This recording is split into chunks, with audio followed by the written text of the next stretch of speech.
नमस्कार दोस्तों, स्वागत है आपका एक बार फिर से आपके अपने YouTube चैनल कंपटीशन प्रिपरेशन पे। दोस्तों, इस वीडियो में हम बात करने वाले हैं एसएससी के लिए इम्पॉर्टेंट डिस्क्रिप्टिव टॉपिक जो कि है न्यू एजुकेशन पॉलिसी। जो आपकी एजुकेशन पॉलिसी आई थी 2020 में, वो किससे रिलेटेड थी, क्या इंपॉर्टेंट फैक्ट्स थे, कितना ये अच्छी रहेगी, किस चीज़ को चेंज किया गया है, यानी सारी चीज़ों को हम 250 वर्ड में कवर करेंगे। हालांकि इस वीडियो में वर्ड लिमिट एक्सीड कर गया हूँ मैं, क्योंकि आपको पता होगा सारे इंपॉर्टेंट फैक्ट कवर करने के चक्कर में, ताकि आप वहाँ जाएं, कुछ एक फैक्ट अगर याद रख पाएँ तो 250 वर्ड में लिख पाएँ। ठीक है, तो आप सारे फैक्ट तो वहाँ याद नहीं रख पाएंगे, कुछ एक फैक्ट आपको भूलना ही भूलना है, कुछ एक चीज़ें आप भूल जाएंगे, जैसे डेट भूल जाएंगे या मिनिस्ट्री या कुछ भी भूल सकते हैं, तो 250 वर्ड में आप लिख सकते हो वहाँ पे बेहतरीन ऐसे। अच्छा, ऐसे लिखने का तरीका क्या होता है, पहले इंट्रो देते हैं, फिर उसके बाद बॉडी बनाते हैं, फिर कंक्लूड करते हैं। तो कोई भी ऐसे लिखेंगे इसी तरह से लिखेंगे, और आप लोग प्रैक्टिस भी इसी आधार पर करिए। एक बार उस टॉपिक को पढ़िए, फिर लिखिए, उसके बाद उसमें कमी देखिए कि आपके ऐसे और ओरिजिनल कहीं से जो मैं जैसे वीडियो प्रोवाइड कर रहा हूँ इससे मिलाइए कि आपके ऐसे में कौन कौन से इंपॉर्टेंट फैक्ट्स थे जो नहीं थे, जो होने चाहिए। ठीक है, तो चलिए स्टार्ट करते हैं। वीडियो पसंद आएगी तो लाइक कर देना। टेलीग्राम चैनल से अगर नहीं जुड़े हैं, डिस्क्रिप्शन में लिंक है, उससे ज्वाइन करिए। और एक हमने डिस्क्रिप्टिव ग्रुप बना दिया है, उसकी भी लिंक डिस्क्रिप्शन में है, या आप जाएंगे चैनल पे उधर भी मिल जाएगी, तो आप उसको ज्वाइन कर लीजिएगा। उधर आप ऐसे अपना भेज के एक दूसरे का इवैल्यूएशन करेंगे, एक दूसरे का ऐसे पढ़ेंगे, तो आपको आइडिया लगेगा कि कहाँ पे आपको इंप्रूवमेंट की ज़रूरत है, और दूसरों का ऐसे आप पढ़ेंगे तो आपको वहाँ से काफ़ी अच्छी अच्छी चीज़ें, पॉइंट्स या लाइन्स या कोटेशंस वगैरह मिल जाएंगी, आप उसको नोट डाउन करते चलिएगा। ठीक है, तो चलिए स्टार्ट करते हैं। वीडियो को लाइक कर दीजिएगा। देखो, जो आपकी एनईपी है, यानी न्यू एजुकेशन पॉलिसी 2020, ये दो तरह से है। मतलब इसको दो पार्ट में अगर हम डिवाइड करना चाहें, एक स्कूल के लिए, एक कॉलेजेस के लिए। ठीक है, पहले हमें पता है कि जो हमारी स्कूलिंग होती थी वो 10+2 मॉडल पे होती थी। अभी उसको बदल के 5+3+3+4 मॉडल पे कर दिया गया है। 5+3+3+4 मॉडल का मतलब क्या है कि जो 5 मतलब पहला 5 है, 5+3+3+4 में, उसका मतलब है कि उस 5 को फाउंडेशनल एजुकेशन कहा जाएगा।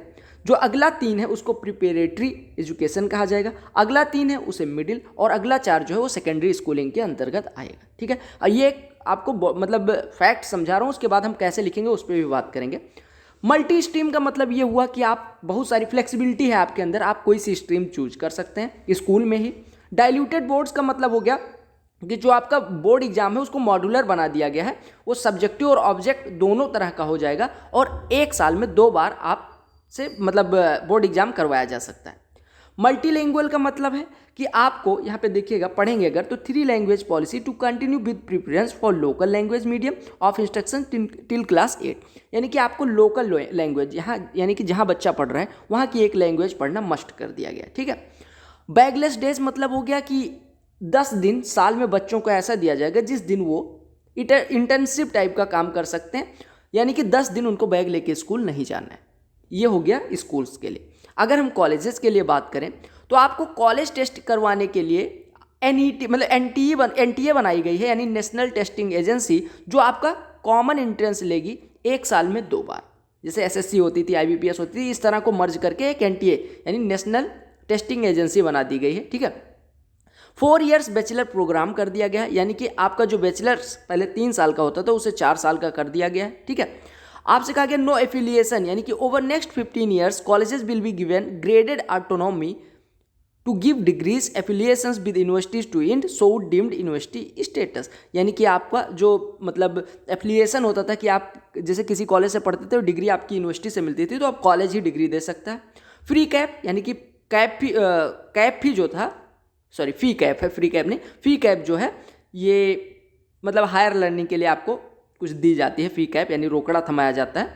और जो गोइंग ग्लोकल नहीं ग्लोबल होना चाहिए, गोइंग ग्लोबल जो है वो उसमें क्या आता है, top rated global universities to be facilitated to come to India, यानी कि जो बड़ी बड़ी यूनिवर्सिटीज़ हैं जैसे ऑक्सफोर्ड हो गया, कैलिफोर्निया यूनिवर्सिटी हो गई, बहुत सारी जो विदेशी यूनिवर्सिटीज़ हैं अच्छी अच्छी, वो सारी यूनिवर्सिटीज़ इंडिया में भी अपनी क्लासेस शुरू करें, इंडिया में भी आएँ, अपने कॉलेजेस खोलें, इसके लिए भी इसमें जगह दी गई है। तो ये तो था ओवरव्यू। अब लिखेंगे कैसे उस पर आते हैं। देखो, लिखना हम कुछ इस प्रकार से शुरू करेंगे, आपको पता है कोटेशन से स्टार्ट करेंगे। Getting proper basic education is the birth right of each and every individual as per the Indian constitution, यानी कि भारतीय संविधान के हिसाब से बेसिक एजुकेशन जो है वो बर्थ राइट है, राइट। कहा गया education is the key element in the development of a child for getting ready to lead a happy life. आपको पता होगा एजुकेशन कितना इंपॉर्टेंट है एक बच्चे के लिए अपनी लाइफ में सर्वाइव करने के लिए, ठीक है।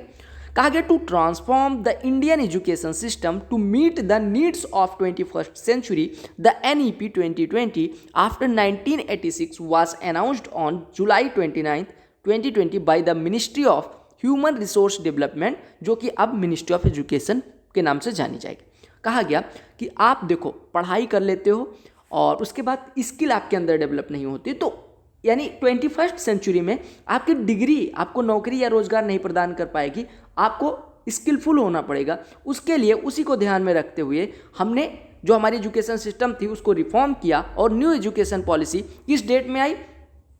29 जुलाई 2020 को। कौन सी मिनिस्ट्री द्वारा? Ministry of human resource HRD ministry द्वारा, जो कि अब एजुकेशन मिनिस्ट्री के नाम से जानी जाएगी। 29 जुलाई को अनाउंस करा गया। आपको पता होगा इससे पहले एजुकेशनल रिफॉर्म कब हुआ था? 1986 में। यानी 1986 के बाद आपका अब 2020 में एजुकेशनल रिफॉर्म हुआ है, जो न्यू एजुकेशन पॉलिसी आई है 1986 के बाद आई। तो यहाँ से 3 पॉइंट हो गए। एक, कब लॉन्च की गई, कौन से मिनिस्ट्री के अंदर इसको लॉन्च किया गया, और इससे पहले कब रिफॉर्म हुआ था। तो ये 3 चीज़ें हमने पढ़ ली, ठीक है। अगले पैरा पे आते हैं। देखो हमने ये बता दिया कि भैया जो हमारी एजुकेशन पॉलिसी है उसको 2020 की नीड्स जो है 21st सेंचुरी की नीड को फुलफिल करने के लिए लाया गया है। अब बताएंगे कि पुरानी जो एजुकेशन पॉलिसीज थी उनमें कमियां क्या थी, ठीक है। तो कहा गया the earlier system of education was basically focused on learning and giving results. यानी पहले आपको पता होगा रट्टाफिकेशन पे विश्वास करते थे, हमें डिग्री चाहिए होती थी। The students were judged by the marks attend, यानी कि उनके नंबर के आधार पे उनको जज किया जाता था। किसी का ज़्यादा नंबर तो ज़्यादा तेज है पढ़ने में हम कहते थे, जो कम नंबर लाता था नंबर के आधार पे हम उसको जज कर देते थे, राइट। अगर this was a unidirectional approach to development, यानी कि ये कोई दिशाहीन अप्रोच थी डेवलपमेंट के लिए। अगर but the new education policy aims at all round development of the student, यानी कि हमें चहुमुखी यानी बहुमुखी जिसे कहते हैं बहुमुखी विकास के को ध्यान में रखते हुए NEP लाई गई है, राइट। आगे पढ़ते हैं जो 5+3+3+4 मॉडल है उसके बारे में। कहा गया द न्यू पॉलिसी, ये 5+3+3+4 model school education starting at 3, यानी कि आपसे स्कूल एजुकेशन 3 साल पे, पहले 6 साल पे स्टार्ट होता था, अभी 3 साल पे स्टार्ट कर सकते हैं। 6 rectification of poor literacy and numeracy outcomes associated with primary schools, reduction in dropout levels in middle and secondary schools, यानी कि जो ड्रॉप कर देते थे बच्चे, कोई 8वीं पढ़ के, कोई 10वीं पढ़ के, कोई कक्षा 5 में ही छोड़ देता था, तो उन सबको ध्यान में रखते हुए इसको इस तरह से बनाया गया 5+3+3+4 मॉडल में, ठीक है। और इससे क्या होगा, जो हमारी लिटरेसी रेट है उसको इंक्रीज करेंगे, यानी कि साक्षरता दर जो है उसको हम इंक्रीज करेंगे, और जो ड्रॉप आउट थे वो भी कम हो जाएंगे, यानी जो बच्चे स्कूल छोड़ देते थे वो भी कम हो जाएंगे, ठीक है। अच्छा, ये पैरा भी यूज कर सकते हैं उसकी जगह पे। The main motive of NEP is making a child learn along with becoming a skilled one in whatever field they are interested, यानी कि उस फील्ड में स्किल गेन कर सकते हैं जिसमें वो इंटरेस्टेड है।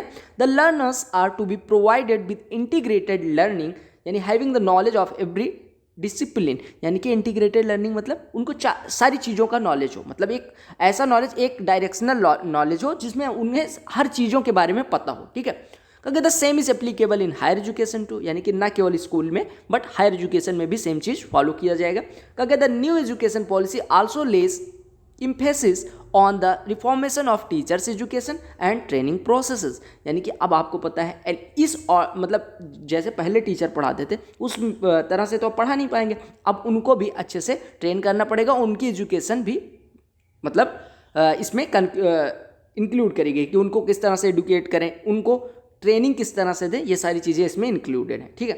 कहा गया, अब इसके बारे में बताते हैं कि लॉडेबल चीज़ इसमें क्या है, यानी प्रशंसनीय चीज़ क्या है।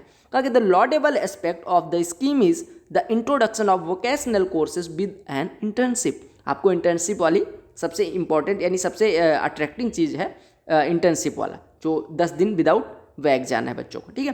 कहा गया दिस में नस the vulnerable sections of society to send their children to school. ये जो ऐसे मतलब गरीब तबके के लोग थे वो भी अब इंटरेस्ट उनका जगेगा कि उनको बच्चों को भेजना चाहिए, क्योंकि वहाँ से काफ़ी कुछ स्किल सीखने को बच्चों को मिल रहा है, राइट।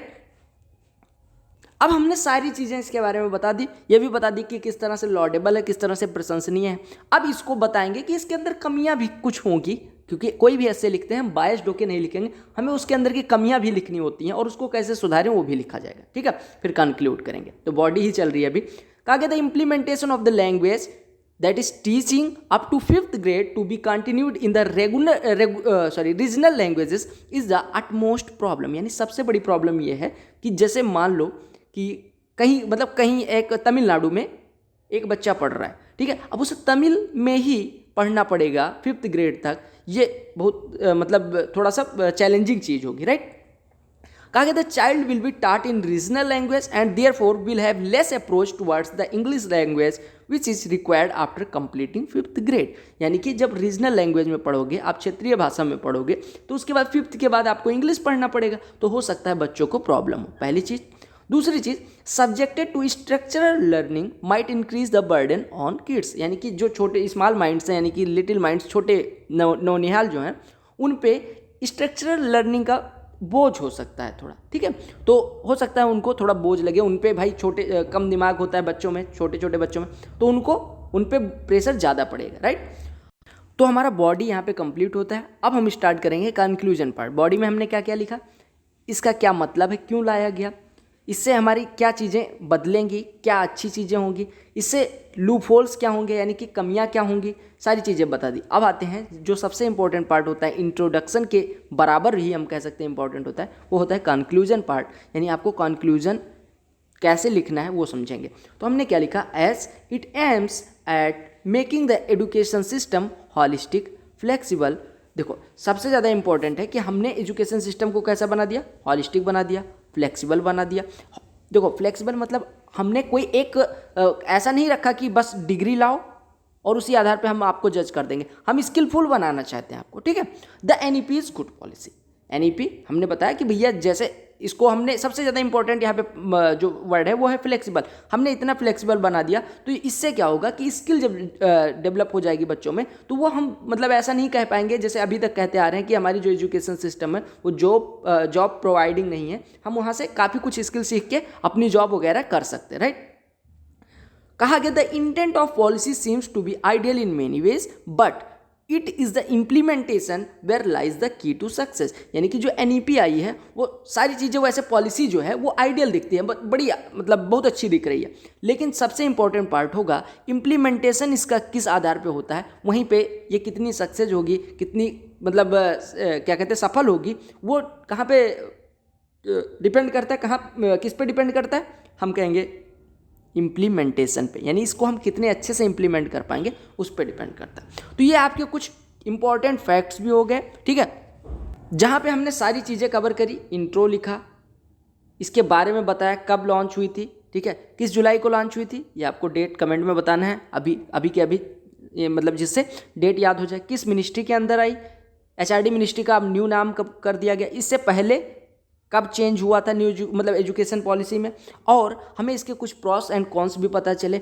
हमने कॉन्क्लूड भी कर दिया। तो ये सारी चीज़ें कवर करते हुए आपका ये 250 वर्ड्स में इसको अब आप दिमाग में रखेंगे, और जब सारे वर्ड्स को रखेंगे तो उसके बाद 250 अपने आप निकल जाएगा, आपको कुछ बना के नहीं लिखना पड़ेगा। तो यहाँ से आप फैक्ट उठाइए, एक बार लिखिए और ग्रुप में भेजिए। देखें अब सारे लोग, जितने लोग देख रहे हैं सारे लोग एक बार लिखेंगे, क्योंकि अभी तत्काल नहीं लिख लोगे तो बाद में सारी चीज़ें भूल जाती हैं। तो कहीं पे एक चाहे की फैक्टर्स ही लिख दो कहीं, ठीक है, कहीं पे लिख लो जो आप डिस्क्रिप्टिव के लिए नोट्स बना रहे हो उसमें, और बाकी फिर आगे भी मैं जो कुछ इंपॉर्टेंट टॉपिक्स बच रहे हैं उस पर लेटर और ऐसे दोनों लिखवा दूंगा। जो प्रीवियस ईयर आरटीआई से कॉपीज़ हमें मिली हैं उनको भी डिस्कस करूंगा। तो चैनल पर नए होना सब्सक्राइब कर लेना, वीडियो पसंद आएगी तो शेयर कर देना, और जो लोग टेलीग्राम चैनल से नहीं जुड़े हैं जुड़ सकते हैं। इंस्टाग्राम आईडी इधर दिख रही होगी, अगर आपको कोई पर्सनल डाउट है आप उधर भी भेज सकते हैं। Bye bye, take care, all the best for your all coming exams. वंदे मातरम।